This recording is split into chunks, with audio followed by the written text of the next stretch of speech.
Dracula is a real person, and here in Romania, his castle does exist. Today, we're going to be visiting Dracula's castle, a place where history lives, where bats might bite on you, and where your blood might not be safe.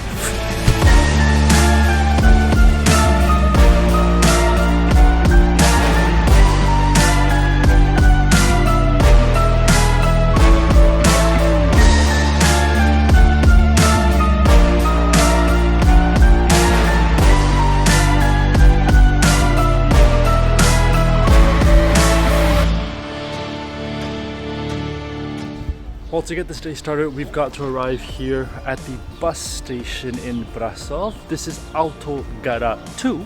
I don't know where the first one is. I just know it's Autogara 2, but I'm lost. There's no billing, like ticket station. There's no bus drivers I can ask. I'm lost. I'm really confused. Let's go around and ask. One. Yes, one.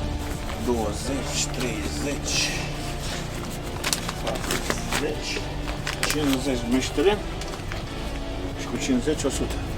Și ăsta e tot și I think we are on the right bus.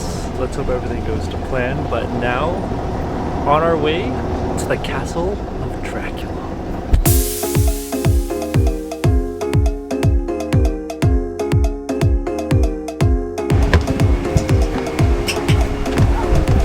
After a quick 40-minute bus ride from the bus station in Brasov, we have made it to the beautiful town of Bran, and it's this charming, very kind of touristy town, honestly, here just south of the town of Brasov. And this is obviously where Vladimir Dracula's castle is. This is where Dracula is supposed to have lived.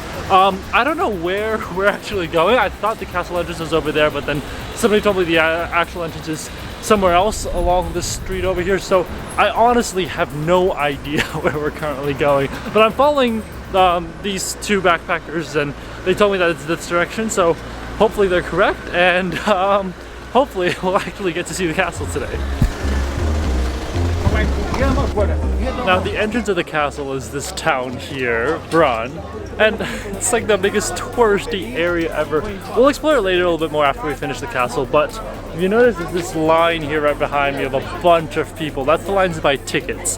Now, the biggest advice I can give you is if you decide to come to Bran, buy your tickets online. That's exactly what I've done. So I don't have to stay in the line. I can just jump right to the front and go into the castle. But definitely, if you're coming here, especially during summer season when there's a lot of tourism, when there's like peak tourism, you've got to get your tickets beforehand, or else you're gonna be stuck in this line under the sun with ice cream in your hand, probably, because they do have ice cream here, but it's gonna be miserable. So just make sure to get your tickets beforehand. Let's go ahead and see if we can get into the entrance just with a ticket that's on my phone. Well, funny thing, they didn't even check my ticket, and I am already in the castle. Welcome to Bran Castle. This is Dracula's castle, and you can see right behind me at the very top, that is the castle up there. That line was a pretty long line. I'm pretty sure if you were to actually wait in line to buy a ticket, you'd probably be waiting, I would say, somewhere between half an hour to an hour. So definitely skip the line, buy your tickets online. It's easy, it's a very quick process, and I'll actually put the link in the bio for you guys to buy tickets if you do want to come to Bran Castle. The tickets, I think, were about €5 just to see the castle, which is beautiful, it's great. Let's go ahead and start exploring the beautiful area around Bran Castle.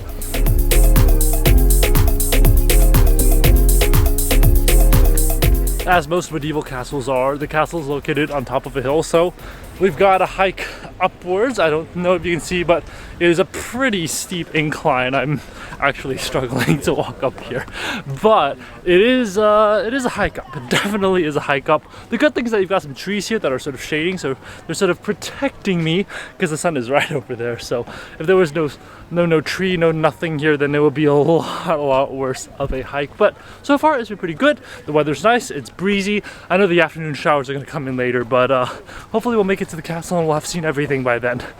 All right, we got a long way up, and the signs here are pretty creepy. They're like, don't walk alone at night, don't go around. They've got like creepy old ginger men. I don't know if I should be scared. I don't know if my blood is going to get sucked by a vampire in this castle, but let's go ahead and let's go see for ourselves. Hopefully I'll be alive to tell the story.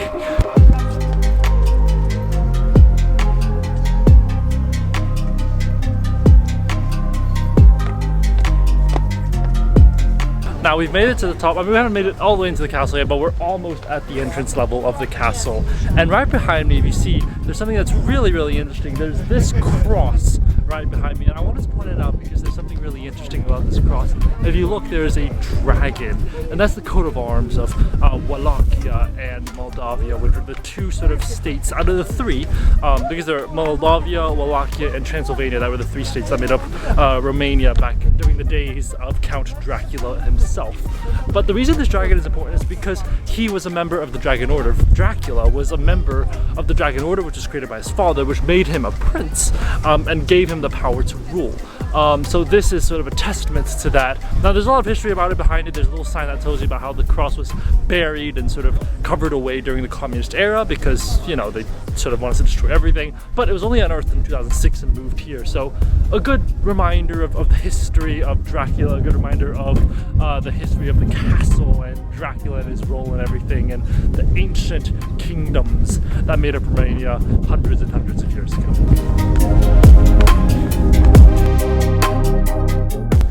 We are on the final steps before I can escape the wrath of a vampire. The entrance is right up there, but we are now making our way into the castle of Dracula.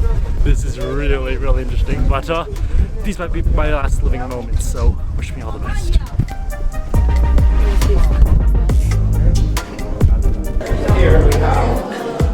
Welcome into the castle of Dracula. Oh my god. I'm so scared here, like every little movement is just scaring me. It turns out this little puppy that ran across right here, but I'm just so scared of everything because this is I'm telling you, the tension here is high. Everybody is scared of everything. Everybody is scared of Dracula popping out of nowhere. But you can just see, this is the castle right behind me. It is incredible. But let's take a tour around of Dracula's castle. Every little thing. I'm so scared. There's a little puppy here, but I just feel like it's like Count Dracula's bat running around or something. But let's go ahead and explore this place.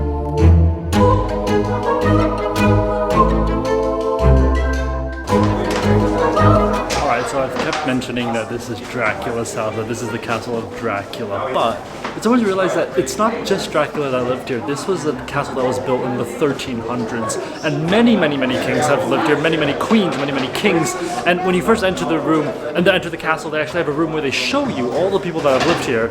Dracula is just one of the people who lived here, but it was built way before Dracula and existed way after Dracula. And one of the most important people who lived here was Queen Marie. Now, earlier I had mentioned that there were three kingdoms. There was Transylvania, Wallachia, and Moldavia. Well, what happened is that the Queen actually Queen Marie united these three, and she used to live here. This was her residence as well. And you can actually see right behind me, this piece of clothing right here, this is what she used to wear, and her bedroom is actually also right behind me. So yes, this castle has a very deep connection with Vladimir Dracula. It has a very deep connection with Dracula, the vampire that was the inspiration for the novel. But a lot of other people have lived here, a lot of kings, a lot of other queens, and the most important queen of Romania, who united the country, also lived right here in this castle.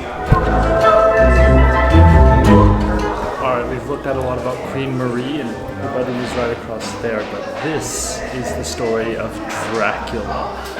Now, the author of Dracula actually came to Transylvania, did a lot of research, studied this train schedule, studied the history, the people, the geography of Transylvania. And the movie, you can see there are scenes of the movie right behind me. What's really interesting about it is that when the movie came out, Romania was, just about to get into World War II, and after that, this movie and the book were not in Romania during the time of the communist regime. It wasn't really allowed. So it's really interesting that the political circumstances at the time sort of determined Dracula's fate here in Romania. But very, very interesting, and to see that the author did so much research here in Transylvania to get an accurate depiction of his inspiration for Dracula, very, very interesting.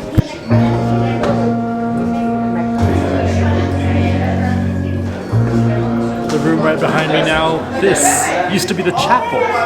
This is where they were going to pray, trapezoidal sort of structure, but this was the former chapel, and remember, Eastern Orthodox is the dominant religion here, so it used to be an Orthodox chapel inside the castle.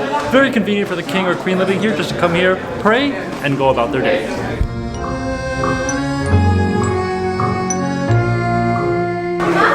This room right behind me, this is the music room.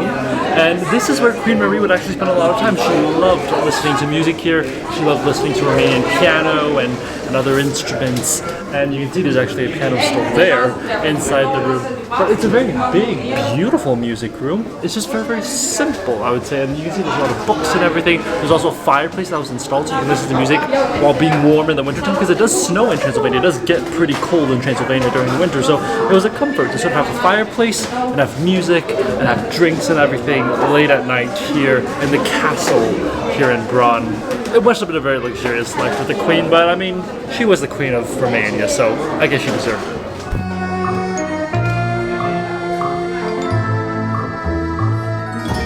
Out of the music room, we have arrived at this beautiful, just sort of courtyard area.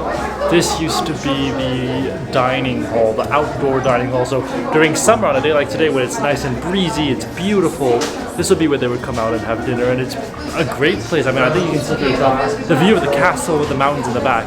It is really a great way to live a royal residence and a great way to have dinner here at the castle, but really just beautiful.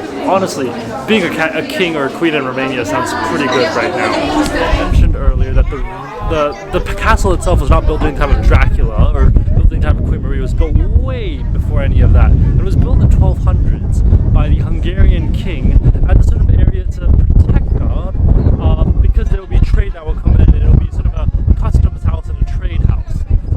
And you can see from here exactly what we're talking about. That is the pass. That is the pass in Bran.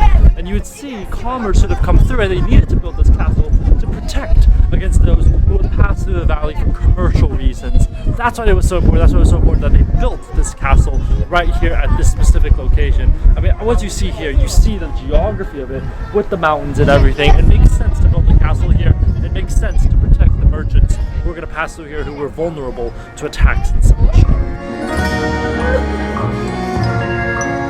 Well, we've made it to the sort of corridor area. This is the passageway that was used to transport troops around the different towers when they were trying to defend the castle. But it's beautiful. It truly, truly is impressive. You can see the castle right out there. I'm bending because it's just so short. I don't know how actually soldiers would run around here. I mean, you hit your head a lot of times considering how short this entire area is.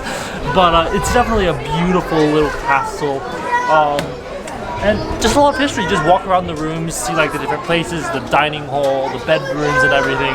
Very, very interesting. There's even the crown of King Ferdinand, who Queen Marie married. So very interesting there. It's a big golden crown as well. But I think that's mostly it. We're just going to go downstairs, see the castle there, and then after that, we're going to head out. And this is the protection against Dracula. Well, we have made it back to the bottom of the castle. You can see the castle's all the way up there. But we are back down here. There's actually a beautiful garden here in the castle. The garden is actually free to enter. So if you don't want to see the castle, if you just want to see the garden itself, that's completely free. You don't have to pay anything. It's only if you want to go up to the castle and actually see the castle on the inside, that's when you actually have to pay.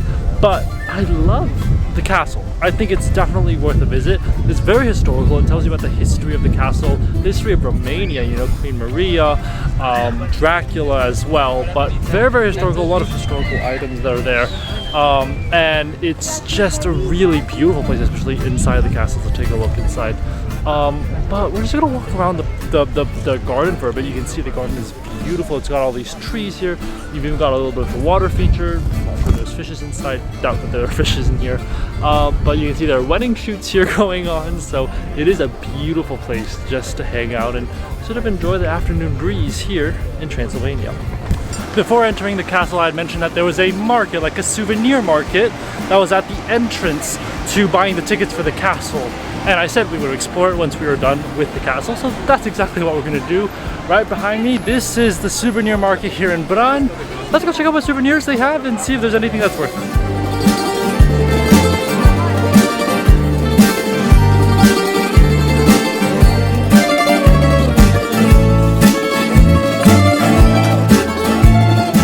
hot day like today, there is nothing better than just having some lemonade to drink, and obviously I need some lemonade. The market was great, it was hectic, there's a lot of great things to see actually, really great souvenirs, but I need some lemonade. Oh, that's really good. The one that I chose that stall specifically because I chose the stall specifically because they put elderflower inside the lemonade. So that makes it actually particularly flowery and particularly sweet, which is delicious, which I absolutely like. But I think from here we've checked out the market, we've seen the castle, I think we've seen most of the things here. I think it's time for us to head back into Brasov. Now I know the bus is going to take a while to come, so we're probably going to have to wait a bit. But let's get in line and get ready for the bus back to the city.